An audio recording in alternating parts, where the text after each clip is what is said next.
Capítulo 3 As Cartas de Ninguém. A fuga da jiboia brasileira rendeu a Harry o seu castigo mais longo. Na altura em que lhe permitiram sair do armário, as férias de verão já haviam começado, e Duda já quebrara a nova filmadora, acidentara o aeromodelo e, na primeira vez que andara na bicicleta de corrida, derrubara a velha senhora Fig quando ela atravessava a Rua dos Alfeneiros de muletas. Harry ficou contente que as aulas tivessem acabado, mas não conseguia escapar da turma de Duda, que visitava a casa todo dia. Pedro, Dennis, Malcolm e Gordon eram todos grandes e burros, mas como Duda era o maior e o mais burro do bando, era o líder. Os demais ficavam bastante felizes de participar do esporte favorito de Duda, perseguir Harry. Por esta razão, Harry passava a maior parte do tempo possível fora de casa, perambulando e pensando no fim das férias, no qual conseguia vislumbrar um raiozinho de esperança. Quando setembro chegasse, ele iria para a escola secundária e, pela primeira vez na vida, não estaria em companhia de Duda. Duda tinha uma vaga na antiga escola de tio Walter, Smeltings. Pedro ia para lá também. Harry, por outro lado, ia para a escola secundária local.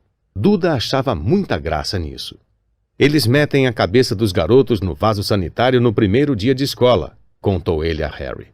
Quer ir lá em cima praticar? Não, obrigado, respondeu Harry. O coitado do vaso nunca recebeu nada tão horrível quanto a sua cabeça. É capaz de passar mal. E correu antes que Duda conseguisse entender o que dissera.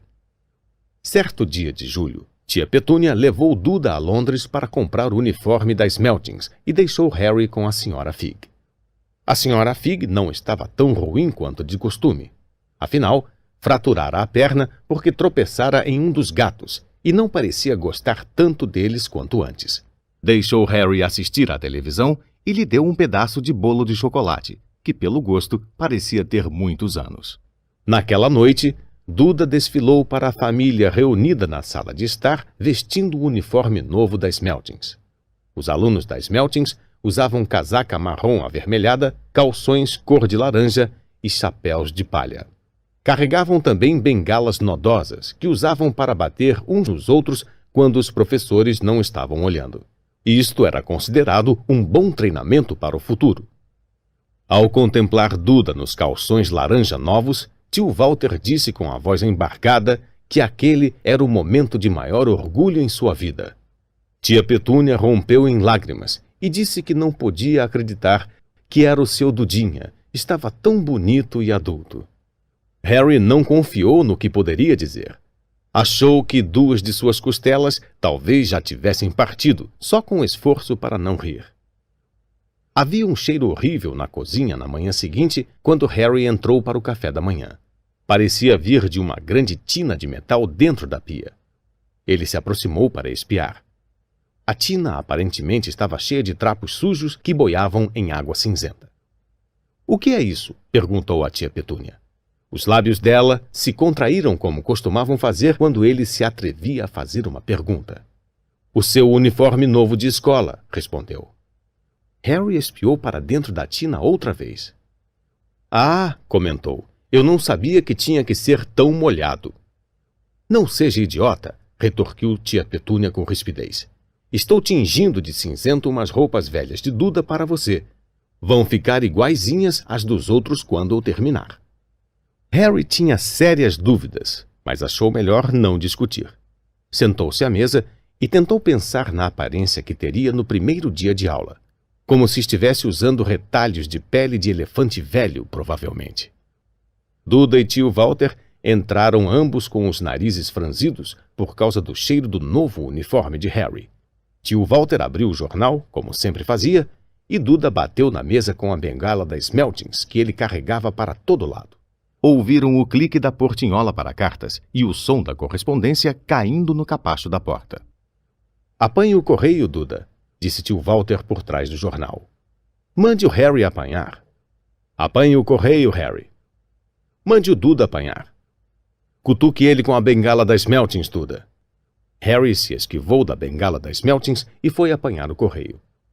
Havia 3 coisas no capacho. Um postal da irmã do tio Walter, Guida, que estava passando férias na ilha de White, um envelope pardo que parecia uma conta e uma carta para Harry. Harry apanhou-a e ficou olhando, o coração vibrando como um elástico gigante. Ninguém, jamais em toda sua vida, lhe escrevera. Quem escreveria?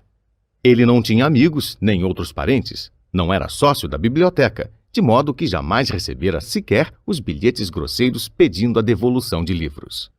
Contudo, ali estava uma carta, endereçada tão claramente que não podia haver engano. Sr. H. Potter, o armário sob a escada, Rua dos Alfeneiros 4, Little Winging, Surrey. O envelope era grosso e pesado, feito de pergaminho amarelo e endereçado com tinta verde esmeralda. Não havia selo. Quando virou o envelope, com a mão trêmula, Harry viu um lacre de cera púrpura com um brasão, um leão, uma águia, um texugo e uma cobra circulando uma grande letra H. "Anda depressa, moleque!" gritou tio Walter da cozinha. "Está fazendo o quê? Procurando cartas-bombas?" E riu da própria piada. Harry voltou à cozinha, ainda de olhos fixos na carta. Entregou a conta e o postal ao tio Walter. Sentou-se e começou a abrir lentamente o envelope amarelo. Tio Walter rasgou o envelope da conta, deu um bufo de desdém e virou o postal. "Guida está doente", informou a tia Petúnia. "Comeu um marisco suspeito." "Pai!" exclamou Duda de repente. "Pai, Harry recebeu uma carta." Harry ia desdobrar a carta, escrita no mesmo pergaminho grosso que o envelope, quando tio Walter arrancou-a de sua mão. "É minha", disse Harry, tentando recuperá-la.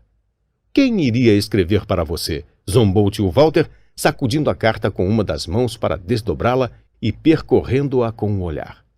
Seu rosto passou de vermelho para verde mais rápido do que um sinal de tráfego. E não parou aí. Segundos depois ficou branco acinzentado, cor de mingau de aveia velho. Petúnia!" ofegou. Duda tentou agarrar a carta para lê-la, mas tio Walter segurou-a no alto fora do seu alcance. Tia Petúnia apanhou-a cheia de curiosidade e leu a primeira linha. Por um instante, pareceu que ela talvez fosse desmaiar. Levou as duas mãos à garganta e produziu um ruído de engasgo. "Walter! Ah, meu Deus! Walter!" Eles se encararam, parecendo ter esquecido que Harry e Duda continuavam na cozinha. Duda não estava acostumado a ser desprezado. Deu uma bengalada forte na cabeça do pai. "Quero ler esta carta", falou alto. "Quero lê-la", disse Harry furioso, "porque é minha." "Saiam, os dois", ordenou com voz rouca tio Walter, enfiando a carta no envelope. Harry não se mexeu. "Quero minha carta", gritou. "Me deixa ver", exigiu Duda. "Fora", berrou tio Walter e, agarrando os dois, Harry e Duda, pelo cangote, atirou-os no corredor e bateu à porta da cozinha. Harry e Duda, na mesma hora, tiveram uma briga furiosa, mas silenciosa, para saber quem ia escutar a fechadura. Duda ganhou, por isso, Harry, os óculos pendurados em uma orelha, deitou-se de barriga no chão para escutar pela fresta entre a porta e o chão. "Walter", disse tia Petúnia com voz trêmula, "olhe só o endereço. Como é que eles poderiam saber onde ele dorme? Você acha que estão vigiando a casa?" "Vigiando, espionando, talvez nos seguindo", murmurou tio Walter enlouquecido. "Mas o que vamos fazer, Walter? Vamos responder à carta? Dizer a eles que não queremos?" Harry via os sapatos pretos lustrosos do tio Walter andando para cá e para lá na cozinha. "Não", disse ele decidido. "Não, vamos ignorá-la. Se não receberem uma resposta, é o melhor. Não vamos fazer nada." "Mas..." "Não vou ter um deles em casa, Petúnia. Nós não juramos quando recebemos que íamos acabar com aquela bobagem perigosa." Aquela noite, quando voltou do trabalho, tio Walter fez uma coisa que nunca fizera antes. Visitou Harry no armário. "Cadê minha carta?" perguntou Harry no instante em que tio Walter se espremeu pela porta.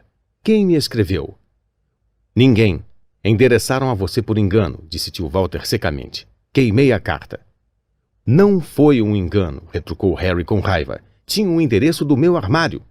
"Calado!" gritou tio Walter e algumas aranhas caíram do teto. Ele inspirou algumas vezes e então fez força para produzir um sorriso que pareceu bem penoso. Sim, Harry, sobre este armário. Sua tia e eu estivemos pensando. Você realmente está ficando grande demais para ele. Achamos que seria bom se você se mudasse para o segundo quarto de Duda. Por quê? Perguntou Harry. Não faça perguntas, disse com rispidez o tio. Leve essas coisas para cima agora. A casa dos Dursley tinha 4 quartos. Um para tio Walter e tia Petúnia, um para hóspedes, em geral a irmã de tio Walter, Guida, um onde Duda dormia e um onde Duda guardava todos os brinquedos e pertences que não cabiam no primeiro quarto. Harry precisou de apenas uma viagem para mudar tudo o que tinha do armário para o quarto no andar de cima. Sentou-se na cama e deu uma olhada à sua volta. Quase tudo ali estava quebrado. A filmadora, com apenas 1 mês de uso, estava jogada em cima de um pequeno tanque com que certa vez Duda atropelara o cachorro do vizinho. No canto estava o primeiro televisor de Duda, no qual ele enfiara o pé quando seu programa favorito fora cancelado.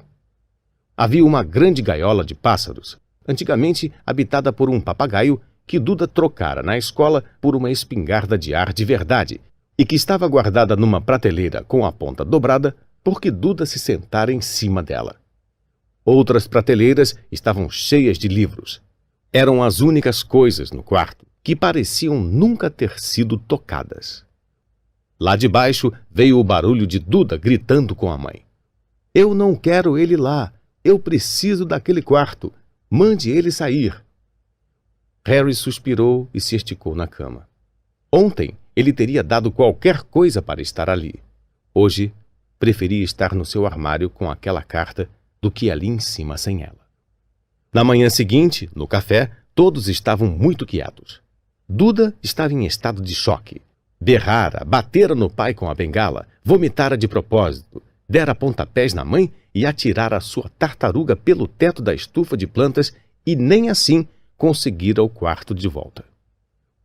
Harry pensava no dia anterior àquela hora, desejando com amargura que tivesse aberto a carta no hall. Tio Walter e tia Petúnia se entreolhavam ameaçadores. Quando o correio chegou, tio Walter, que parecia estar tentando ser agradável com Harry, fez Duda ir buscá-lo. Eles o ouviram bater nas coisas do corredor com a bengala das Smeltings. Então ele gritou. Chegou outra. Sr. H. Potter, o menor quarto da casa, Rua dos Alfeneiros 4. Com um grito sufocado, tio Walter saltou da cadeira e saiu correndo pelo corredor. Harry logo atrás dele. Tio Walter teve que lutar e derrubar Duda no chão para lhe tirar a carta, o que foi dificultado por Harry, que agarrara o pescoço do tio Walter por trás. Depois de um minuto confuso de luta, em que todos levaram várias bengaladas, tio Walter se endireitou ofegante com a carta de Harry apertada na mão. Vá para o seu armário, quero dizer, para o seu quarto, chiou para Harry. Duda, saia, saia logo. Harry deu voltas e mais voltas no novo quarto. Alguém sabia que ele se mudara do armário e parecia saber que ele não recebera a primeira carta.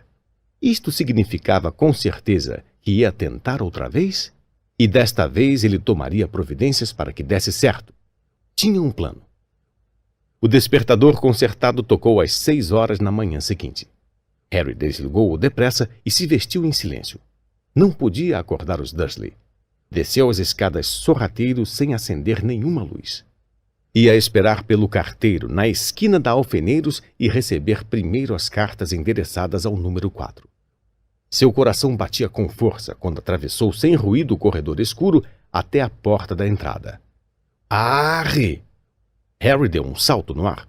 Pisara em alguma coisa grande e mole no capacho. Uma coisa viva. As luzes se acenderam no primeiro andar e, para seu horror, Harry percebeu que a coisa grande e mole tinha a cara do tio. Tio Walter estava dormindo junto à porta de entrada em um saco de dormir para impedir que Harry fizesse exatamente o que estava tentando fazer. Gritou com Harry quase meia hora e depois lhe disse para ir preparar uma xícara de chá. Harry foi para a cozinha arrastando os pés, infeliz, e quando conseguiu voltar, o correio tinha sido entregue, bem no colo de tio Walter. Harry viu 3 cartas endereçadas em tinta verde. Quero... Começou, mas tio Walter estava rasgando as cartas em pedacinhos bem diante dos seus olhos. Tio Walter não foi trabalhar naquele dia. Ficou em casa e pregou a portinhola para cartas. Entende, explicou a tia Petúnia por entre os lábios cheios de pregos. Se eles não puderem entregar, então terão de desistir. Não tenho muita certeza de que isto vai dar certo, Walter. Ah, a cabeça dessa gente funciona de maneira estranha, Petúnia. Eles não são como você e eu, disse tio Walter tentando bater um prego com um pedaço de bolo de frutas que tia Petúnia acabara de lhe trazer. Na sexta-feira, chegaram nada menos de 12 cartas para Harry. Como não passavam pela portinhola da correspondência, tinham sido empurradas por baixo da porta, metidas pelos lados e algumas até forçadas pela janelinha do banheiro no térreo. Tio Walter ficou em casa de novo. Depois de queimar todas as cartas, apanhou martelo e pregos e fechou com tábuas as frestas em volta das portas da frente e dos fundos, de modo que ninguém pudesse sair. Cantarolou pé ante pé no campo de tulipas, enquanto trabalhava e se assustava com qualquer ruído. No sábado, as coisas começaram a fugir ao seu controle. 24 cartas acabaram entrando em casa, enroladas e escondidas nas 2 dúzias de ovos que o leiteiro, muito confuso, entregara à tia Petúnia pela janela da sala de estar. Enquanto tio Walter dava telefonemas furiosos para o correio e a leiteria tentando encontrar alguém a quem se queixar, tia Petúnia picava as cartas no processador de alimentos. Mas quem é que quer falar tanto assim com você? Duda perguntou espantado a Harry. Na manhã do domingo, tio Walter sentou-se à mesa do café, parecendo cansado e um tanto doente, mas feliz. Não tem correio aos domingos, lembrou a todos, contente, passando geleia nos jornais. Nada de cartas idiotas hoje. Alguma coisa desceu chiando pela chaminé do fogão enquanto ele falava e bateu com força em sua nuca. No instante seguinte, 30 ou 40 cartas saíram velozes da lareira como se fossem tiros. Os Dursley se abaixaram, mas Harry deu um salto no ar para apanhar uma. Fora! Fora! Tio Walter agarrou Harry pela cintura e atirou-o no corredor. Depois que tia Petúnia e Duda tinham corrido para fora protegendo o rosto com os braços, tio Walter bateu a porta. Eles podiam ouvir as cartas disparando para dentro da cozinha, ricocheteando nas paredes e no chão. Já chega, disse tio Walter, tentando falar com calma, mas ao mesmo tempo arrancando tufos de pelos dos bigodes. Quero vocês aqui de volta em 5 minutos, prontos para sair. Vamos viajar. Ponham apenas algumas roupas nas malas. Não quero discussão. Ele parecia tão perigoso com metade dos bigodes arrancados que ninguém se atreveu a discutir. 10 minutos depois, eles tinham retirado as tábuas para passar nas portas e estavam no carro, correndo em direção à estrada. Duda fungava no banco traseiro. O pai tinha lhe dado um tapa na cabeça por atrasá-los tentando empacotar a televisão, o vídeo e o computador na mochila esportiva. Eles viajaram no carro. E viajaram. Nem tia Petúnia se atrevia a perguntar aonde iam. De vez em quando, o tio Walter fazia uma curva fechada e seguia na direção oposta por algum tempo. Para despistá-los, resmungava sempre que fazia isso. Não pararam para comer nem beber o dia inteiro. Quando a noite caiu, Duda estava uivando. Nunca tiveram um dia tão ruim na vida. Estava com fome, sentia a falta dos 5 programas de televisão que queria assistir e nunca levara tanto tempo sem explodir um alienígena no computador. Tio Walter parou finalmente à porta de um hotel de aspecto sombrio na periferia de uma grande cidade. Duda e Harry dividiram um quarto com 2 camas iguais e lençóis úmidos que cheiravam a mofo. Duda roncou, mas Harry ficou acordado, sentado no peitoril da janela, espiando as luzes dos carros que passavam enquanto pensava. Comeram cereal velho e torradas com tomates enlatados frios no café da manhã do dia seguinte. Tinham acabado de comer quando a proprietária do hotel aproximou-se da mesa. Com licença, mas um dos senhores é o Sr. H. Potter. É que eu tenho umas 100 dessas na recepção. E ergueu uma carta para eles poderem ler o endereço em tinta verde. Sr. H. Potter, quarto 17, Railview Hotel, Colkworth. Harry tentou pegar a carta, mas tio Walter afastou sua mão. A mulher ficou olhando. Eu recebo as cartas, disse tio Walter, levantando-se depressa e seguindo a mulher que se retirava do salão de refeições. Não seria melhor simplesmente irmos para casa, querido? Tia Petúnia sugeriu timidamente horas depois, mas tio Walter não parecia ouvi-la. Exatamente o que andava procurando ninguém sabia. Ele os levou até o meio de uma floresta, desceu do carro, espiou à volta, sacudiu a cabeça, tornou a embarcar no carro e partiram outra vez. A mesma coisa aconteceu no meio de um campo arado, no meio de uma ponte pêncil e no alto de um edifício garagem. Papai enlouqueceu, não foi? Duda perguntou cansado à tia Petúnia no fim daquela tarde. Tio Walter estacionara no litoral, passara a chave no carro com todos dentro e desaparecera. Começou a chover.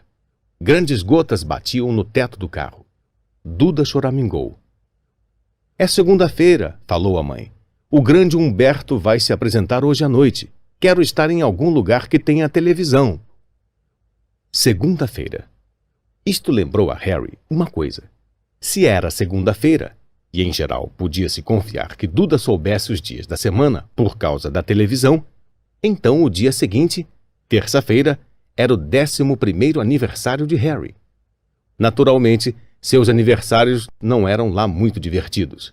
No ano anterior, os Dursley tinham lhe dado um cabide e um par de meias velhas do tio Walter. Ainda assim, não se fazia 11 anos todos os dias. Tio Walter voltou sorrindo. Carregava um pacote comprido e fino e não respondeu à tia Petúnia quando ela perguntou o que comprara.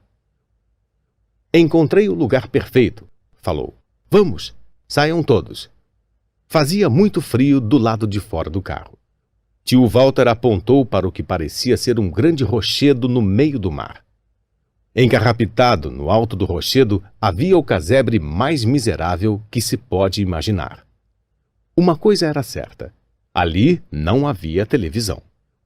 Estão anunciando uma tempestade para hoje, disse tio Walter, alegre, batendo palmas. E este senhor teve a bondade de concordar em nos emprestar seu barco. Um homem desdentado vinha descansadamente em direção a eles e apontava com um sorriso muito maldoso para um barco a remos, velho, que subia e descia nas águas cinza-grafite lá embaixo. Já comprei algumas rações para nós, disse tio Walter. Portanto, todos a bordo. Fazia muito frio no barco. Salpicos de água gelada do mar escorriam pelos pescoços deles e um vento cortante fustigava seus rostos. Depois do que pareceram horas, eles chegaram ao rochedo, onde tio Walter, escorregando, levou-os até a casa em ruínas. O interior era horrível. Cheirava a algas marinhas. O vento assobiava pelas frestas nas paredes de tábuas e a lareira estava úmida e vazia. Havia apenas 2 quartos. Afinal, as rações de tio Walter eram uma embalagem de cereal para cada um e 4 bananas. Ele tentou acender a lareira, mas a embalagem de cereal apenas fumegou e carbonizou. Aquelas cartas viriam a calhar agora, hein?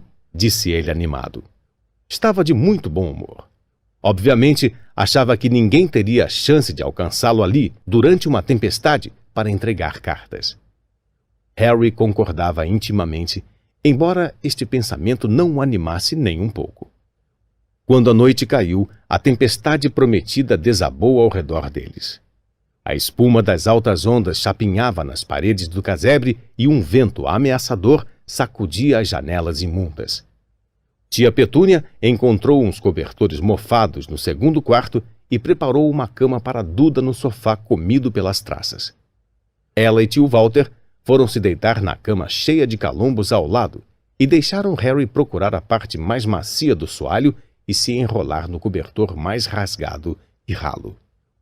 A tempestade rugia cada vez com maior ferocidade à medida que a noite avançava. Harry não conseguia dormir. Tremia e revirava, tentando encontrar uma posição confortável, seu estômago roncando de fome. Os roncos de Duda eram abafados pela trovoada que começou por volta da meia-noite. O mostrador luminoso do relógio de Duda, que estava pendurado para fora do sofá em seu pulso gordo, informava a Harry que dentro de 10 minutos ele completaria 11 anos. Deitado, ele viu seu aniversário se aproximar, perguntando-se se os Dursley se lembrariam, perguntando-se onde estaria o remetente das cartas agora. Faltavam 5 minutos. Harry ouviu alguma coisa estalar lá fora. Desejou que o teto não caísse, embora quem sabe conseguisse se esquentar se isso acontecesse. 4 minutos. Talvez a casa na Rua dos Alfeneiros estivesse tão abarrotada de cartas que quando voltassem ele pudesse surrupiar uma. 3 minutos. Seria o mar batendo tão forte na rocha? E faltavam 2 minutos. Que barulho esquisito de trituração era aquele? Será que a rocha estava se desintegrando no mar? Mais 1 minuto e ele completaria 11 anos. 30 segundos. 20. 10. 9. Talvez acordasse Duda só para aborrecê-lo. 3. 2. 1. Pum! O casebre todo estremeceu e Harry sentou-se reto, arregalando os olhos para a porta. Havia alguém lá fora que batia, querendo entrar.